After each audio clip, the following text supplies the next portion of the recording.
So we're doing something a bit different here. We are revisiting Vigilante 8. This is because a large enough amount of people didn't feel that I really beat the game the first time around. And at first I was like, nah, I totally beat it. But after thinking about it, I kind of agreed. Although it did feel like the game was technically beaten, I definitely didn't do everything the game had to offer, and not even like 100%. Plus it seems like a lot of people were looking forward to this game, and I want to put out a good video. So anyway, here we go. I'm not going to go into things I went over in the previous videos, so if you haven't seen it, I encourage you to watch it, link in the description. So what we're doing here now is beating the story with every character as well as completing their objectives. If you recall, the one I beat it with last time was Beeswax, although I didn't complete his objectives. There's two main types of characters in this game, vigilantes and coyotes. Beeswax is a coyote, so he wants to destroy. So for example, in the first level he needs to destroy the oil rigs along with all the other vehicles. We already saw Beeswax's storyline, so we know he gets blown up in the end. On to the next one. Next up, we've got Chassey Blue. Apparently she's an FBI agent sent to resolve a hostage situation at the ski resort in Colorado. She's another type of character in this game, a vigilante. Basically, all you've got to do with vigilantes is protect certain objects on the map from being destroyed. This actually ends up being very easy because the CPUs never really go after them. They just try to blow you up the whole time. The only times I failed these objectives were I accidentally blew the thing up I was supposed to be protecting, so that's not good. So after this first mission, Chassey decides to quit the FBI and go to California for a vacation. Jeez, sudden turn of events. But on her way, she runs into some coyotes in Utah. So this map is the Canyonlands, a new level we didn't see in the first video. It's pretty cool. Basically there's a big canyon you go in and there's roads on the sides of it with a bridge connecting them. One really annoying thing in this one where there was these boulders that broke off of the mountains and you had no clue they were coming and they dealt insane damage. Next up, Chassey decides she wants to go flaunt her wealth in the Casino City. Unfortunately for her, Boogie is there with his gang at the Disco Mania Awards. And after kicking their butts, Chassey finally arrived in California. She thinks it's so beautiful, but then she starts noticing these glowing bees attacking her car. Uh-oh. That can't be anyone other than Beeswax. Chassey has this pretty amazing special attack, Gridlock. This sends out 9 projectiles, kind of like a shotgun blast, which stun whoever they hit. And if you use it when you're right next to somebody, all of them will hit and it deals insane damage. Anyway, after blowing everyone up, Beeswax shows up and gets his butt kicked this time. Finally, after kicking all the coyotes' butts, Chassey decides she's going to go to Hollywood and become a movie star. Heck yeah, girl. Next character we've got is Slick Clyde. Apparently people call him Macho Slick. I don't know. Anyway, he was traveling to an auto show when some vigilantes stopped him. Some dude named Convoy thought he looked good for the cause and Clyde felt like he had to join. So the gameplay of all these people ends up being the same, just blowing the enemies up, you know. So I'm just going to be focusing on their storylines since that's the main thing that's different. So after the first mission, coyotes put bullet holes in Slick's truck and he is livid. And on top of that, Convoy's sending him to the mountains in Colorado? That's like too far away, dude. So we blew him up at the ski resort in the next level.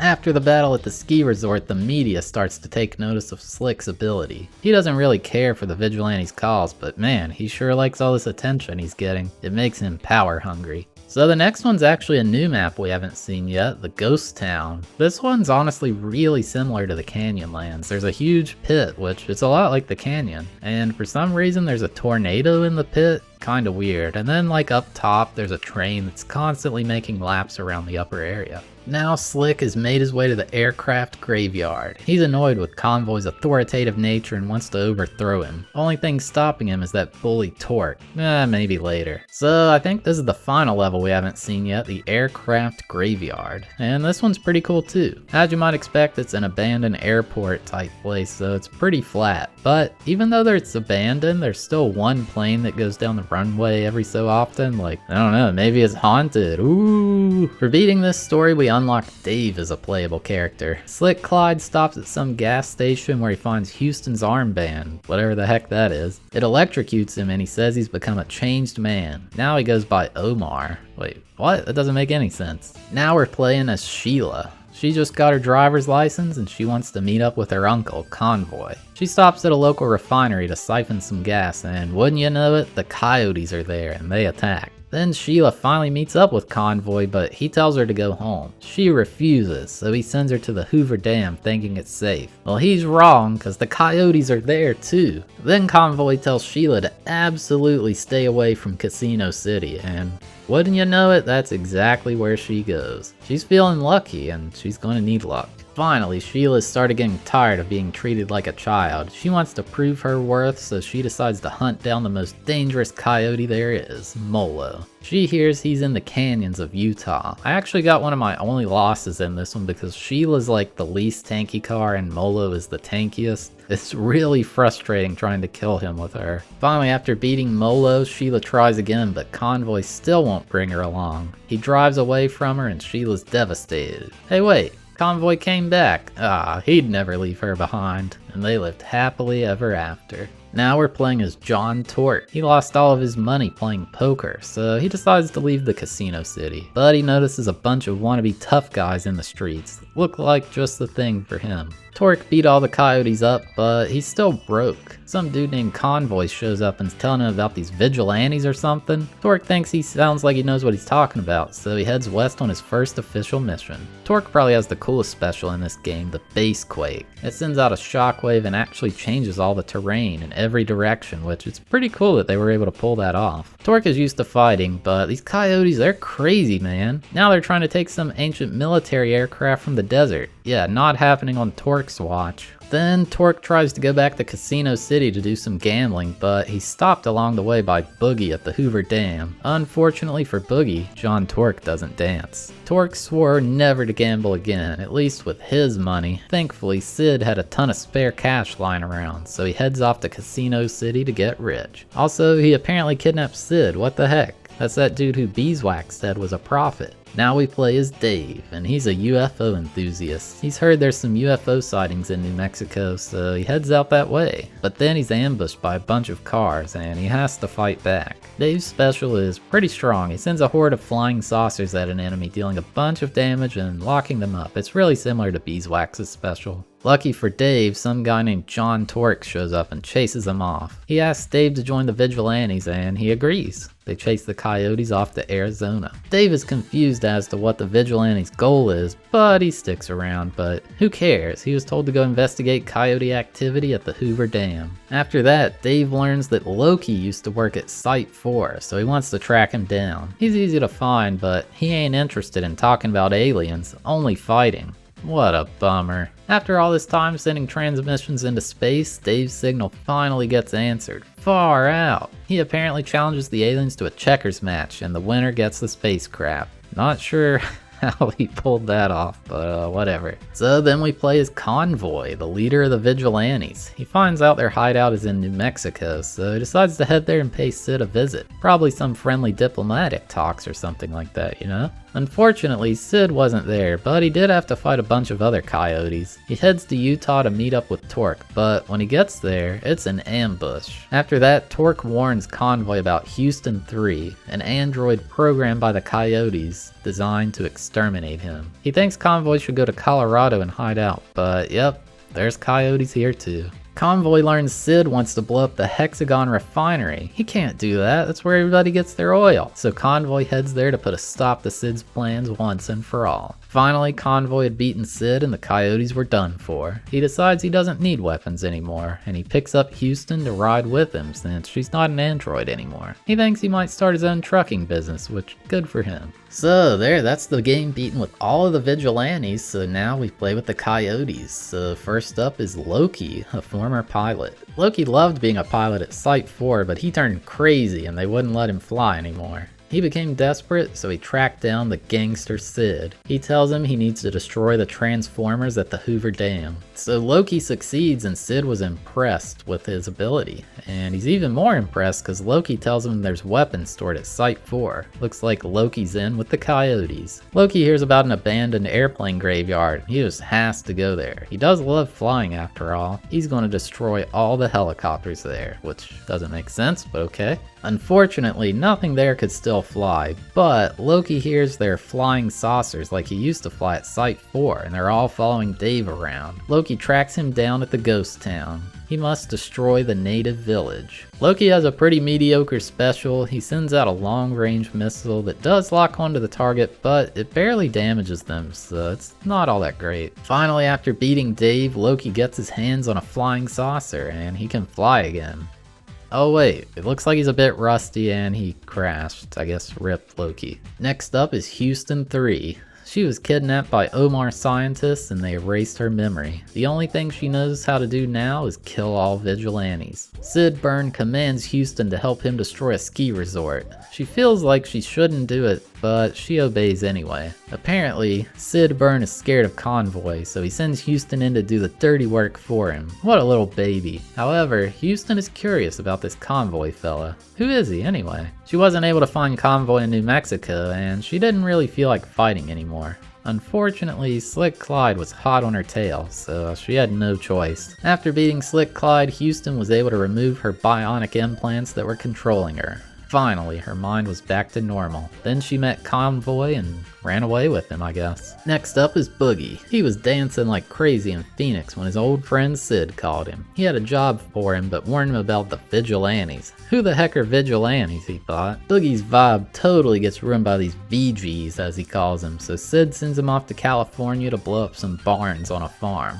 After that, Boogie decides he needs a break, so he goes to Casino City to enter a disco dance contest. But yep, those vigilantes are here too, messing up his groove. Sid is furious that Boogie's just going off to dance parties instead of helping out the coyote calls. He demands Boogie take out the gambler, John Torque, or else he'll burn him to a crisp. Uh-oh. After the battle with John Torque, Boogie was exhausted. He wanted to let loose and go dance, so he drove off. But then the cops showed up. Aw man, guess he's dancing to the Jailhouse Rock from now on. Next up was Molo, who has the best picture, by the way. Molo's biggest role model is the gangster Sid. He goes to New Mexico to meet him, but first, gotta blow up some vigilantes. After this performance, Sid likes him a bit, but he doesn't know if Molo's got what it takes. Molo's desperate, so he goes after more vigilantes to prove himself. Molo lost track of Sid, and apparently he'd gone to California, so Molo follows him. And you guessed it, vigilantes everywhere. After that, Molo goes to the Canyonlands and he runs into Sheila, who he recognizes as Convoy's niece. It's his lucky day. If he can defeat her, surely Sid will be impressed. So after beating Sheila, Sid decides Molo can prove himself by completing the coyote initiating tests. Apparently it's like a race or something, and he passes. Sid welcomes him to the gang. Then he's off to do a bunch of nefarious and illegal deeds. So then we play as Sid. He was just getting ready to retire as a hired gun when he was offered $100 million to blow up some gas stations in Casino City. Screw retirement, dude. Time for explosions. Next, Sid sends his grunts to Utah to do a simple mission, but they get beaten up by the vigilantes. Guess Sid'll have to take care of this one by himself. After that, the vigilantes start causing a lot of trouble for Sid, so he sends Houston after Convoy. In the meantime, he heads to the Hoover Dam to kick vigilante butt, and also blow it up. Now Sid hears that Convoy's hiding out in Colorado, so he decides to take on the biggest job yet, destroy the biggest oil refinery in all of the Southwest. Finally, Sid completed his ultimate mission, and he gets his money. Uh-oh, it looks like after all that driving he's out of gas, and the next station is 100 miles away. Better get walking. Finally, we had completed the story with all the vigilantes and all the coyotes, and we unlock one final secret character. Y the Alien, and getting him unlocks us a new map as the first one, the Sand Factory. Apparently Y was scouring all the galaxies looking for his lost alien friends, and he picked up some signals coming from Earth. Looks like it came from Utah. So Y plays quite differently from everyone else. As you might expect, he's in a flying saucer. It doesn't outright fly, but when you hit a change in elevation, it kind of like glides through the air. Basically, it makes it super awkward to control and try to shoot anyone. The Sand Factory map isn't anything too special. The only notable feature is a huge ramp you can drive off of to get some big air with Y. Unfortunately for Y, no one claiming the signal was there. But then he detects a signal over in Colorado. He thinks these humans sure are rude. Why? He's going to teach them some manners. Another thing interesting about this character is they're neither vigilante nor coyote. Their missions alternate between protecting and then destroying. You also get to fight against all the characters rather than just the other faction. Y's special move is absolutely nuts. It sends a super powerful laser at the nearest target and you don't really even have to aim it. For all the awkwardness of controlling him, this special definitely balances that out. After that, Y hears that some aliens crash landed in the nearby desert a while back, and he decides to head there and look for some clues. When he gets there, he found a bunch of remnants of alien spacecraft, and he decides he needs to find out who's sending those signals. He goes to California to get more info. Finally, after all this time, Y runs into Dave. It was him who was sending the signals the whole time, as you might guess. Dave tells Y that the aliens were sent to Site 4 to be dissected, and Y wants revenge. So we get another new map here, the secret base. Not really sure how these people all got in there, but whatever. This map's really similar to the aircraft graveyard with a few hangars and some grounded aircraft. Except it looks a lot more modern. There's a separate section with a few giant satellites, but it's nothing too crazy. This is basically supposed to be Area 51. This map also has the coolest feature of all, making my game crash at the literal very end of the game. Like, this is the last mission. That's right, it completely froze up and I was down about 2 hours of progress. Thankfully for me, I was so lucky. This game has saves, but I was neglecting those. I didn't save the whole time. But it also has a password system. So I looked back at my VOD and got the password, and I went back to the final mission and lost no progress. Thank God. So after his time at the secret base, Y was getting some gas to go on the trip back home. But Loki snuck up on him and stole his spaceship. Unfortunately for Loki, he only knows how to drive an automatic and he crashes. Now I guess Y is stuck on Earth. So after you beat Y's storyline, you get the final unlockable thing this game has to offer. There's a map called Super Dreamland 64. This one's way different. It's like a medieval looking place and it's really colorful and cartoony looking. It doesn't fit the aesthetic of this game at all, but I guess it might have been like a test level or something like that. I don't really know. It's definitely really big with lots of features though. Like, I'd totally play a game if it had a lot of levels like this. There's a huge castle with a moat around it, and if you go into the moat, it just yeets you back to another part of the map. Not sure if you can get into the castle or not. And then there's like chickens around. I don't know. It's a weird map. But yeah, there we go. Vigilante 8 has been fully beaten now. I also wanted to point out the people in the comments saying you get the credits for beating story with all the characters. Y'all were wrong. The game just has the credits available in the options menu when you turn it on. But it did feel good to be able to play more of the game. This game's kind of an oddball in that beating one character's story feels like you beat the game, but then there's so much more storyline you miss out on if you do that. But at the same time, beating it with more characters isn't really any different gameplay wise. It got incredibly repetitive. But I don't feel bad about going back through the whole story. I think this will be a rare thing for this series because most games it's pretty obvious when we've beaten it. But yeah, if you made it this far, thank you so much for watching. I really appreciate it. If you did enjoy the video, consider giving it a like as it does help the channel a lot. And if you like this series, make sure to subscribe so you don't miss out on the next one. But yeah, there's no sneak peek because this is just kind of a follow-up video. So thanks for watching.